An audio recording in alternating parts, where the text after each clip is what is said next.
The red sun of Velen 7 hung low in the sky as smoke curled from the broken machines scattered across the battlefield. The ground was cracked, covered in black ash, melted steel, and the bodies of both human and alien. Silence ruled the ruined land except for one soft breath. A human soldier lay near a fallen drone, her armor scratched and burned. Her name was Mira. Blood stained her uniform, but her eyes remained open. One side of her helmet was broken, revealing part of her face, dirt-covered. But determined, above her, dark shadows moved. The Drexery, tall and powerful creatures with silver skin and glowing blue eyes, approached. Their armor shimmered like glass, and their movements were fast, silent, controlled. One of them aimed a weapon at Mira's chest, but stopped when a voice echoed through the comlink. "Do not destroy. She is to be taken alive." The soldier lowered his weapon. To Drexery lifted Mira's weak body. She groaned in pain, but didn't resist. She had no strength left. From a hilltop, the queen of the Drexery Zelari watched the scene with emotionless eyes. She stood tall, her silver crown glinting under the dying sunlight. Unlike her soldiers, her expression never changed. She was known across the galaxy as a cold and perfect leader, logical, fearless, unshakable. She fought alone till the end. One of the Drexery commanders said to her, "She is human," Zelari replied softly. "They always do." Inside a cold metal chamber deep within the Drexery capital ship, Mira woke up on a narrow bed. The ceiling above her pulsed with a soft blue glow. Her wounds were wrapped. Her armor had been removed, replaced with a plain gray uniform. Her hands were free. But the room had no doors, just smooth metal walls and a small screen showing the outside, stars, space, and the moon's broken surface. Mira sat up slowly, her body aching. She remembered the fight. Her squad was gone. She had been the last one standing. Now, she was a prisoner of the very enemy she had sworn to resist. She looked around. A few of her personal items were stacked on a small shelf. Strangely, nothing had been taken. Even her old diary, worn and dusty, still rested there. She picked it up with shaking hands, flipping through the pages. Pages filled with memories, sketches, words of fear and hope. It had survived just like her, in the Drexari control room. Queen Zelari stood before a hologram of Myra's captured belongings. The Drexari had scanned her weapons, her armor, and her tech. Everything was standard except for one item. "This object," the AI voice said, pointing to the small paper-bound book, "does not match known human technology. It contains written symbols and hand drawings." Zelari narrowed her eyes. "A weapon." "Unlikely," the AI replied. "But it may hold information, orders, war plans." Zelari reached out and lifted the diary. She opened it carefully. Eyes scanned the first page. "To anyone who finds this, know. I didn't fight for glory. I fought for the ones I love." The queen paused. She read it again. This was not a log. It's not a report. It was something else. Something ... personal, for the first time in years. The great queen of the Drexery felt something strange. A pull. A question. What kind of soldier writes these words? Back in the cell, Myra stared at the stars through the screen. She thought about her brother Toma, who waited back on Earth. He was only 12. She remembered how she promised him she would return, no matter what. She didn't know if she would survive, but she hoped someone would find her diary. She had. Written every page like it mattered, 'cause to her, it did. The cell door opened without warning. Mira jumped to her feet, wincing in pain. A group of Drexery entered, followed by the queen herself. Mira stared at her, surprised. She had heard of Queen Zelari, the ruler who never smiled, never cried, never hesitated. Zelari stepped forward. In her hand was the diary, your kind. "Writes feelings on paper?" she asked, voice calm and steady. Mira didn't answer. "You fight us with fire and machines," Zelari continued, "but you carry this soft thing into battle. Why?" Mira looked her straight in the eyes. "Wouldn't understand." Zalari held up the diary. This is not a weapon. No, Mira said quietly, but it's stronger than one. There was silence. Zalari studied her. Mira didn't look afraid. She looked tired, yes, but still burning inside. That fire, that strange human fire, the Drexery could crush bones. But they didn't know how to face this. The queen turned and left without another word. Later that night, Mira lay awake. The diary was gone. But she had seen something strange in the queen's eyes. Something small, something new. Not anger, not pride. A shadow of curiosity, and maybe a little doubt. Queen Zalari sat alone in her private chamber aboard the Drexery. Flagship. The walls were made of dark silver, curved like a smooth shell. The room was silent, except for the soft hum of power flowing through the ship, in her hands. She held the human object against the small, worn diary taken from the soldier named Mira. It felt strange in her grip. It's not like their usual data crystals or command scrolls. This was old-fashioned. Fragile. The cover was scratched. The pages inside had creases and smudges. The queen turned the first page to anyone who finds this. No, I didn't fight for glory. I fought for the ones I love. She read it slowly, trying to understand the meaning behind the words. Love was not a concept the Drexery valued. Their empire was built on control, order, and discipline. Emotion was seen as weakness. Amira's writing didn't sound weak. It sounded powerful. Zalari turned to the next page. Today we landed on Velen 7. The sky was red, and the ground felt like ash. Toma, if I don't return, no, I tried. I kept your picture in my left pocket, just like you told me to. Zalari blinked. This Toma must be someone close. A leader. A commander. She kept reading. Toma is my little brother. He cried when I left Earth. I told him to be brave. I told him I'd be back soon, but I lied. I don't know when I'll be back. The queen paused. Toma was a child, not a soldier, not a general, just a young boy. Zalari leaned back in her chair, confused. Why did this soldier carry the memory of a child into battle? What strength did it give her? Meanwhile, inside her cell, Mira sat on the floor, staring at her empty shelf. Her diary was gone. She had written in it every night since the war began. It held her thoughts, her hopes, her fears. Now it was in the hands of the enemy. She felt exposed, vulnerable, but also curious. Would the queen read it? Would she understand anything inside? Mira didn't know. But part of her hoped the queen would see something more than just a prisoner. Back. In her chamber, Zalari continued to read. The next entry was longer. I lost Private Lena today. She was standing right next to me when the blast hit. I didn't even get to say goodbye. I drew her picture so I wouldn't forget her smile. I hope someone remembers her. There was a small sketch of a young woman smiling, drawn in soft pencil. Lines the queen touched the page gently. No data report ever included drawings. No soldier in her armies carried such memories into war. It was always numbers, results, victory margins. This was different. This was human, she read on.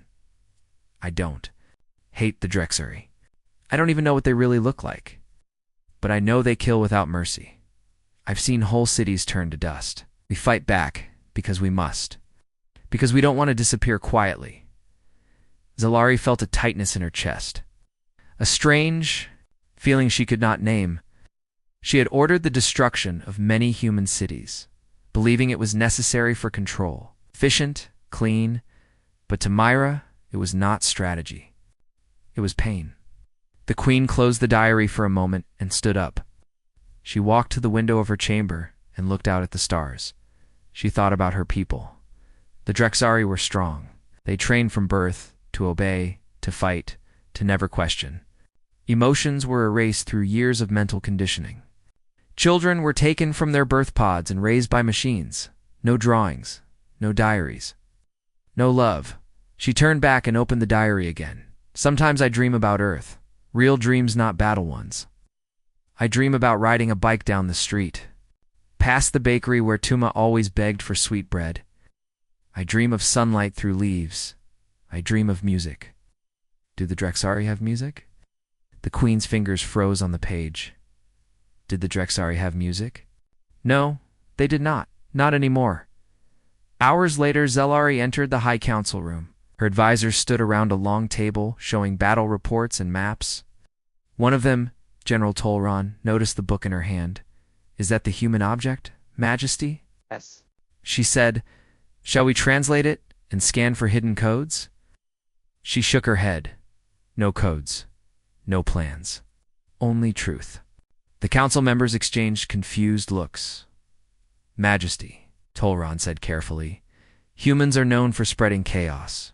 Their emotions cloud logic. That is why we are stronger. We must not silence, she said, raising one hand. Do you fear a soldier's words? No, my queen, but they offer no value to our goals. Zelari's voice became quiet but sharp. And what if our goals are flawed? No one spoke. The queen walked out without another word. In her cell, Mira was surprised when a soft chime echoed. Drexari entered, placed a tray of food beside her, and left silently. But something else was placed on the shelf. Her diary. She rushed forward, picked it up, and flipped through the pages. Everything was still there. Nothing was removed. But on the last page, someone had added a small mark, a single line, drawn in silver ink, shaped like a question mark. Mira stared at it. The queen had read it, and now the queen had questions.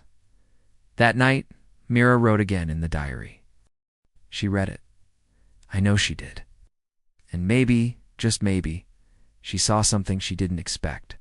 That's how change starts, not with weapons, but with one person asking, why? Queen Zelari sat in silence in her private chamber, her long silver fingers hovered over the closed diary. The words inside still echoed in her mind. She had read them again and again, trying to make sense of what she felt. She had never doubted herself before.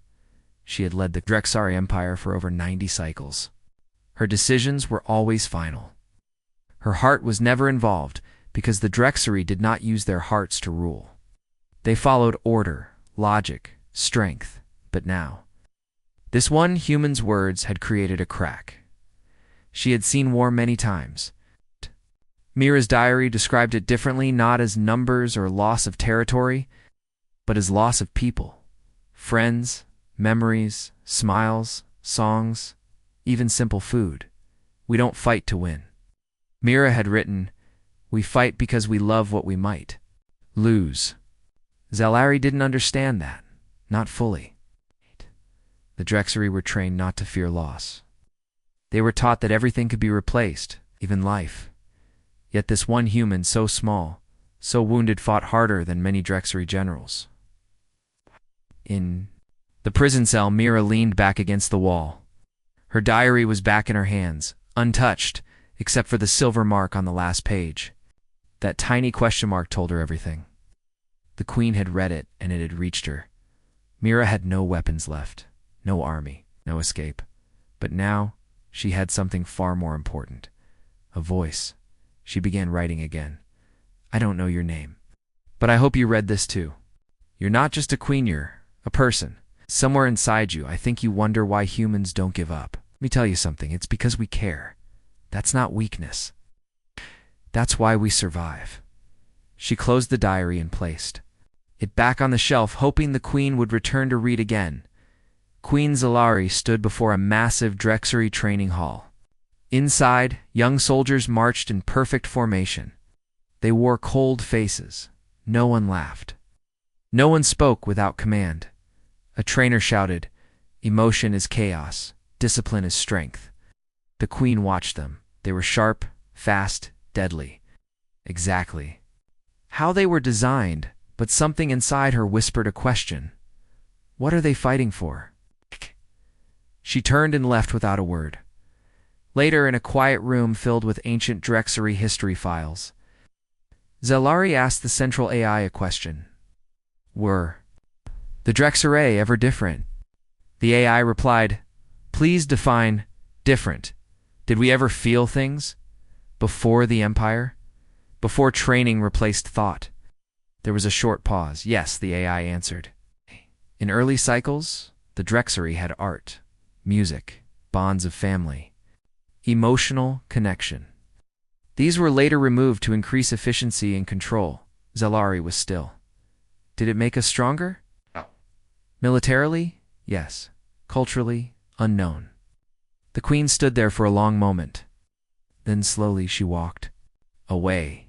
That night, a soft hum echoed in Mira's cell again. The wall opened. This time Queen Zellari entered alone. Mira stood up. She didn't bow. She didn't speak. The queen walked to the shelf and picked up the diary. I read your new words, she said quietly. Mira nodded. I hoped you would. There was a long silence. Then Zellari asked, do you truly believe feelings make you strong? Mira met her eyes.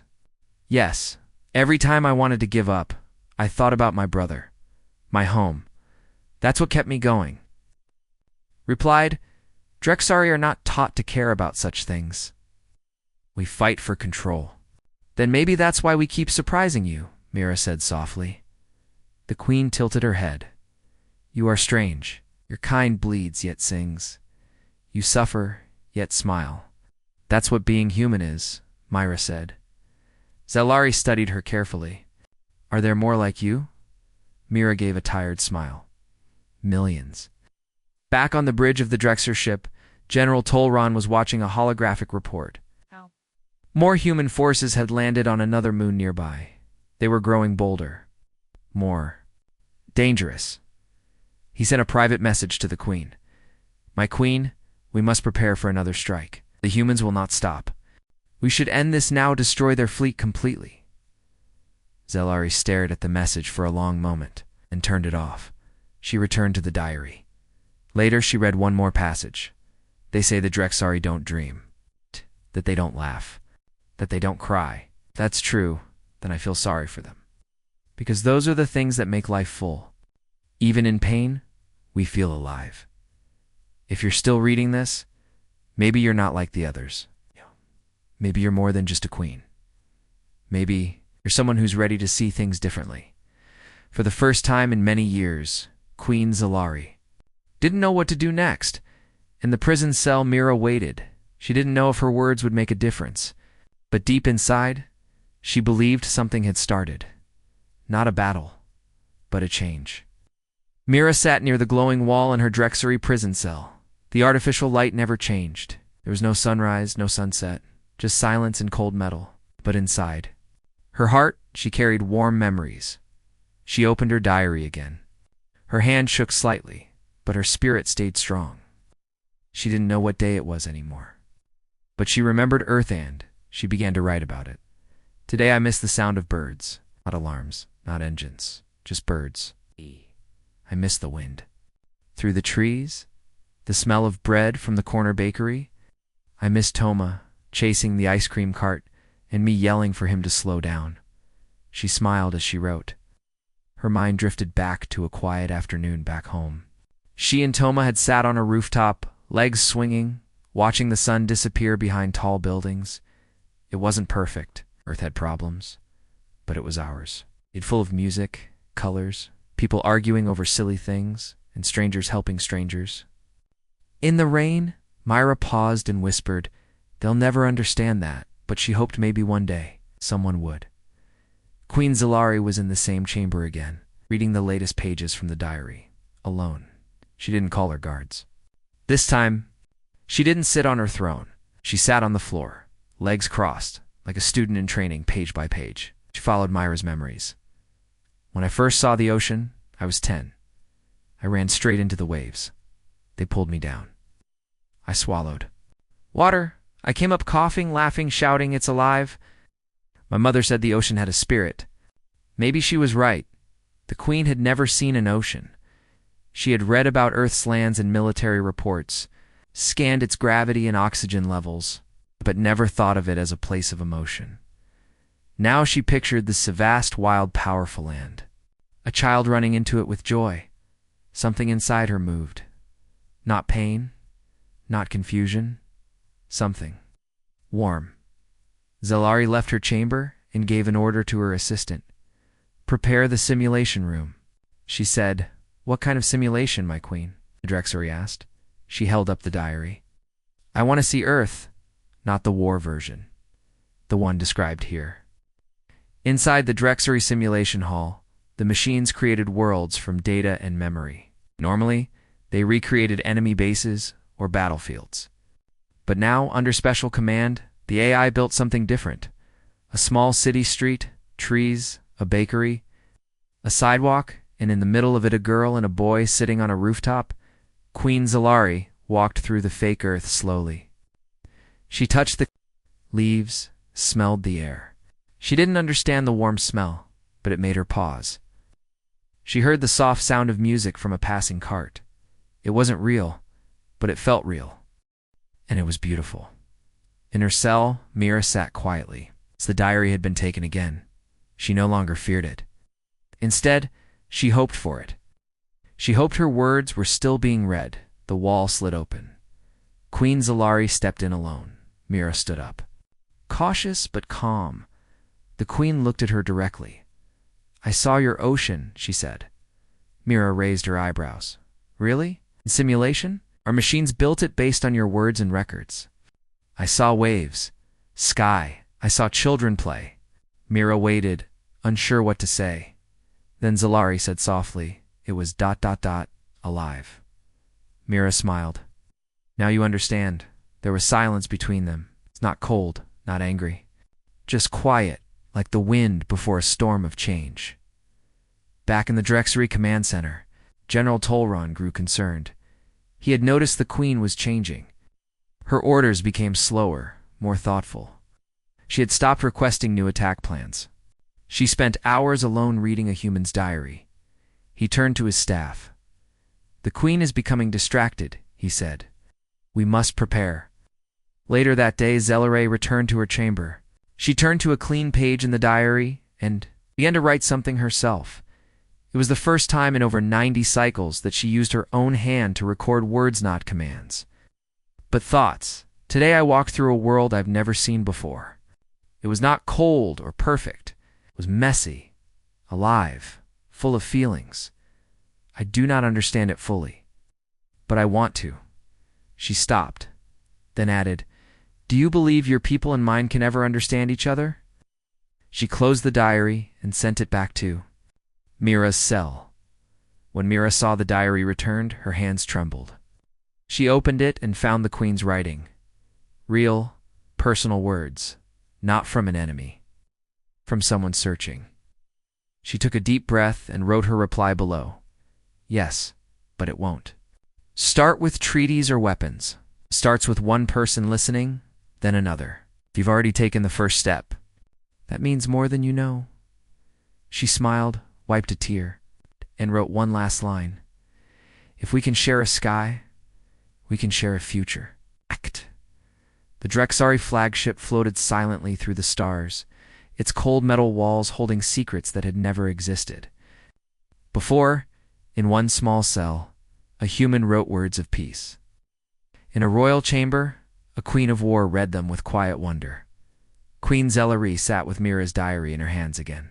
The message on the last page stayed with her. If we can share a sky, we can share a future. The queen had never thought of sharing. For the Drexery, power meant ownership, territory, control. But now, she thought about Earth's sky, the open blue one Mira had described. A sky where no walls divided people, sky that belonged to everyone. She turned to the next page. Inside was a drawing, not of battle, not of machines. It was a sketch of Mira's squad, 6 humans, sitting together. Under a tent, drinking from cups, laughing. Each face was drawn with care. At the bottom, Mira had written, We weren't heroes, just people who didn't give up on each other. Queen Zalari stared at it for a long time.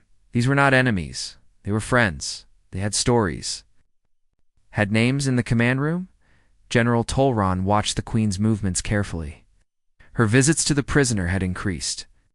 Her orders were delayed. She had even canceled a planetary strike request. He turned to the other Drexery commanders and said, The queen is no longer herself. She is changing. Under human influence. Some agreed, Some stayed silent. One young commander asked, "What? If the change is not weakness, but growth?" General Tolrin's eyes narrowed. "We are not here to feel. We are here to lead." Later, Zellery stood outside Mira's cell once more. This time, she did not come with guards. She did not hold the diary.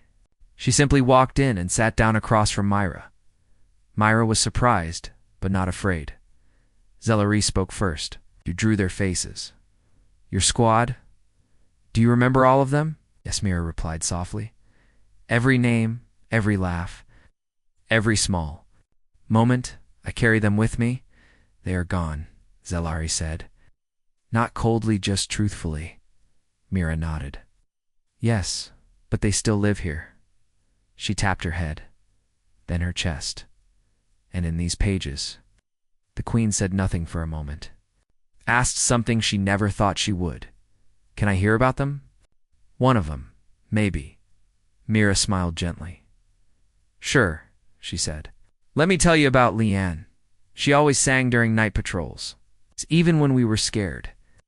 Her voice made us believe we weren't alone." Zellery listened, not as a ruler, but as a person. That night, the Queen returned to her private room and looked out at the stars. Each one reminded her of Myra's words. "We don't fight to destroy. We fight so others don't have to." She thought about the Drexery soldiers, trained since birth, given numbers instead of stories. Never allowed to sing, laugh, or remember? Zellery closed her eyes and whispered to herself, "What have we become?" We're in her cell. Mira didn't sleep. She looked at the ceiling and thought about how far her words had reached. She knew the Queen was different now. She had seen it in her eyes, no longer sharp and cold, but soft questioning. She picked up her pen and wrote, "You asked me why I carry feelings into battle, because they are stronger than fear, stronger than pain. That's what your people don't understand. Emotions don't make us weak. They make us human." She paused, then wrote, "You can feel too, you know. You just forgot how." The next day, something unusual happened. Queen Zellery appeared before her high council without armor, when she wore a simple robe, her crown resting on the table. "Have read every report," she began. "And now I have read something greater, a diary." The council members stiffened. "A diary," Tolrin repeated, confused. "You speak of the prisoner's object?" "Yes," she said. "And you trust it?" "I believe it," she said calmly. One commander stood up. "With respect, my queen, human emotions are a trick. Their kindness is a mask. We should not be guided by feelings." Queen Zellery looked at him. "Then why have we not won?" she asked. Silence filled the room. "If our way is perfect," she continued, "why do they keep standing after every loss? Why does their spirit not break?" No one answered. Exler placed the diary on the center table. "I have learned that strength does not only come from fear or rules, it comes from meaning, from bonds, from memories. That is what we lack." General Tolrin stood sharply. "You speak like them now." "I speak like someone who has seen more than war." "Ow!" Tolrin's voice grew firm. "Then let us see how far this feeling takes you." The challenge was silent, but strong. That evening, Zellery visited Mira again. Face was calm, but something in her posture had changed. "There may be trouble ahead," she said. "Not all Drexar, I believe change is good," Mira nodded. "Change always scares people." "I may not be queen for long," Zellery admitted. "Then let me ask you," Mira said gently, "was it worth it?" The Queen looked at her at the diary. At the stars beyond the window. "Yes," she said. "It was." Queen Zellery walked through the long silver hallway of the Drexery flagship, her thoughts heavy. Her steps were slower than usual. The doors on both sides of the hall opened for her, as always. But now the silence behind them felt different, like watching eyes, quiet judgment. The memory of Mira's words stayed with her. Emotions don't make us weak. They make us human. But Zellery was not human. She was Drexer raised by order, shaped by rules, trained for victory. So why did those human words make her heart feel alive? Inside her prison cell, Myra continued writing.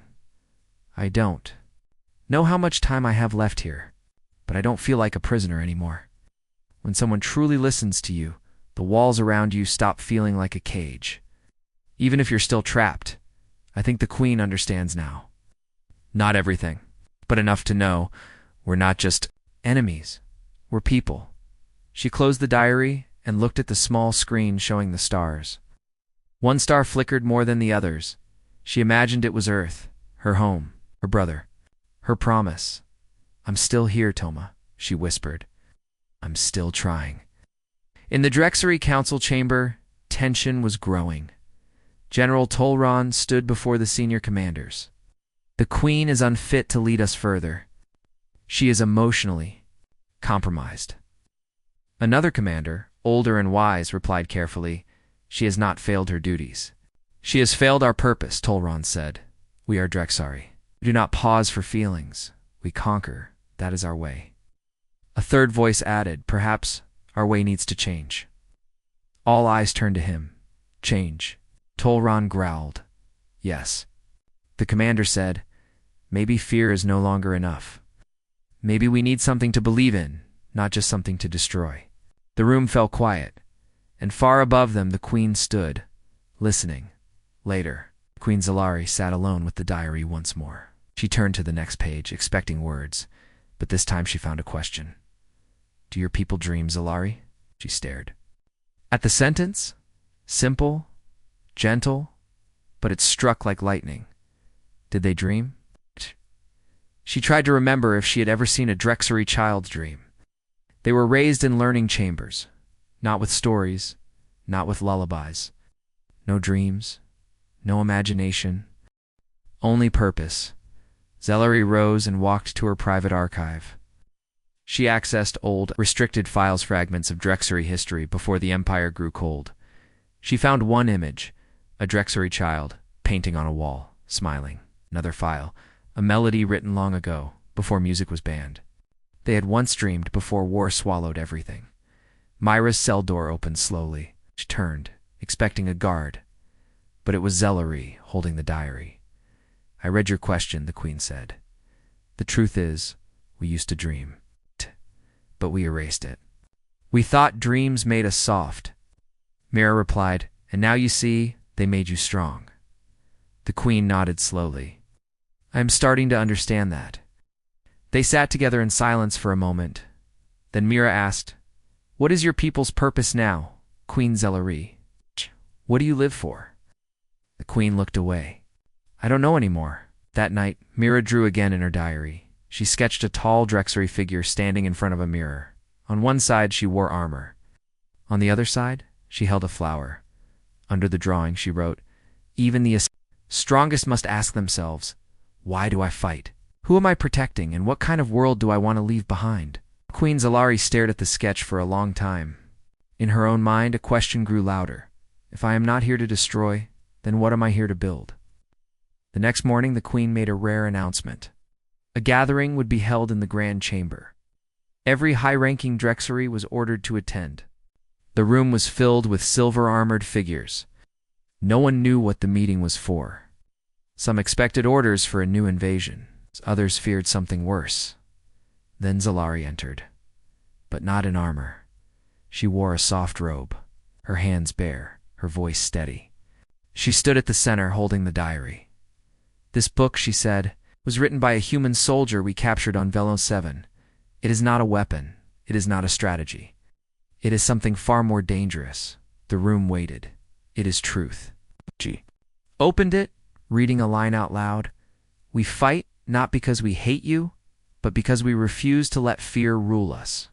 The commander stirred. Zalari continued, "We call humans weak, yet they stand when we fall. They lose and keep moving forward. They feel pain and still smile." Tolron stepped forward. "They are chaotic. If we follow their path, we will lose who we are." "No," Zalari replied. "We already lost who we are, long ago. We became machines with skin." She looked at every face in the chamber. "I don't want to rule machines. I want to lead people, real people who dream, who choose not just to survive but to live." There was silence, no orders, no applause, just thought. That was enough. In her cell, Mira waited. She didn't know what was happening beyond her walls, but she felt something had shifted. The air was different, softer, quieter. Then a guard entered, not to take but to deliver. A message, written by hand. You asked what my people live for. I don't have a full answer yet, but I want to find it. I want them to find it too. At the bottom, a small symbol was drawn. Not a military crest, a blooming flower. Mira smiled. For the first time since her capture, she felt hope not just for herself, but for both worlds. Queen Zalari stood alone in the Drexery Garden Dome, one of the few natural places left on the ship. The plants were not wild like Earth. They were organized, cold, shaped by design. Still, she found peace among them now, in her hand. She held a new page from Mira's diary. We can only plant peace if someone is brave enough to plant the first seed. Zalari looked at a small flower growing near her feet. It wasn't beautiful by Drexery standards, but it was alive. And that meant something now. She closed the diary slowly. The time had come to make a real choice. Meanwhile, Mira sat on the floor of her cell, staring at the stars outside the small viewing screen. She felt different now, not weaker, not stronger. Just seen, she had written page after page, never knowing if her words would matter. But now she did know. Something inside the Queen had changed. And maybe, just maybe, the Drexari were changing too. She thought of her brother Toma, waiting for her. If she ever made it home, she would tell him everything. Not just about the war, but about the day one enemy chose to listen. That morning, 2 Drexery guards came to her cell. But they didn't speak harshly. They didn't carry weapons. One simply said, "The Queen requests your presence." Mira blinked in surprise. You mean she wants to talk? Like face to face? Yes, she was helped to her feet. Her wounds had mostly healed now, though her body still felt weak. But her heart beat with strength as they walked through the long Drexery halls. She noticed something new: curiosity in the eyes of passing soldiers. Not hatred, not fear. They looked at her as something more than just an enemy. Queen Zalari stood in the open hall of the observation deck. The large glass walls showed stars shining in all directions, endless and calm. A table had been placed in the center. 2 chairs, simple, equal. She had never offered any prisoner a seat beside her before, but Mira was not just a prisoner now. She was a mirror. She was a question the Queen could no longer ignore. When Mira arrived, escorted gently by guards, she stopped just inside the room. Her eyes widened at the stars, then locked with Zalari's. For a moment, neither spoke. Then Zalari said, "Please sit." Mira moved forward slowly, her eyes still unsure. She sat across from the Queen, both of them silent for several long seconds. Zalari finally broke the quiet. "You have written many truths in that small book." Mira gave a small smile. "Truth is the only thing I had left to give. You could have written hate, revenge, but you wrote memories, music, a brother's face." "I wanted someone to remember me as a person," Mira replied. "Not a soldier." The Queen nodded, "And now I see. You are not just one human. You are part of something much bigger." Mira looked out at the stars. "We all are." For a long while they spoke. Not about war, but about life. Mira told stories of earth rivers, markets, cold mornings, and fireworks lighting up the sky. Zalari listened with quiet attention. Then she shared something rare, a memory from her own childhood before she became queen. "When I was small, I saw a creature with wings. It flew high above the city dome. I remember thinking, I want to go that far one day, but I was trained not to think, not to wonder." Mira smiled. "You never forgot, though." Zalari said, "I buried it, but your words uncovered it again." As their talk continued, an urgent signal reached the control center. A human rescue ship was approaching, a stealth unit. Ow. They had discovered Mira's signal. They were coming to find her. General Tolran received the alert. His eyes narrowed. "This is it," he said. "Proof that humans cannot be trusted. They seek war. The Queen must not let this go unanswered." He ordered the weapons to be charged, but one young officer hesitated. "Shouldn't we inform the Queen first?" he asked. No, Tolrin snapped. She's blind now. We must act. But Zalari had already sensed the shift. A red light appeared in the corner of the room, a human ship. She asked. Mira stood quickly. Then they know I'm alive. Will they attack? Zalari asked. Mira shook her head. Not unless you fire first. They don't want war. They want me back. Zalari moved to a console and opened the command line. She saw Tolrin's name. The weapon systems were charging. He's trying to take control, she said quietly. Mira stepped beside her. You have a choice. Back in the command center, the weapons officer called out, Queen Zalari is overriding your command. Hey. Tolron turned, angry. She has lost her mind. Then a voice filled the room, Zalara's voice. All weapons stand down. Her tone was calm, but final. I am still your queen. One by one, the systems powered off. The rescue ship paused, just outside the Drexery fleet, waiting. Mira and Zalari stood in silence again. You could keep me here, Mira said. Use me to make peace, or power. I don't want to use you, the queen replied. I want to honor you. Mira looked at her. Then let me go. The queen slowly nodded. Go back to your world, Mira. But take this with you. She handed over the diary, now filled with Mira's writings, and new pages written by the queen herself. I will face my people, Zalari said. I will plant the first seed. An hour later, Mira stood at the edge of a small launch pad. A pod was ready to carry her back to the human rescue ship. Zalari stood beside her.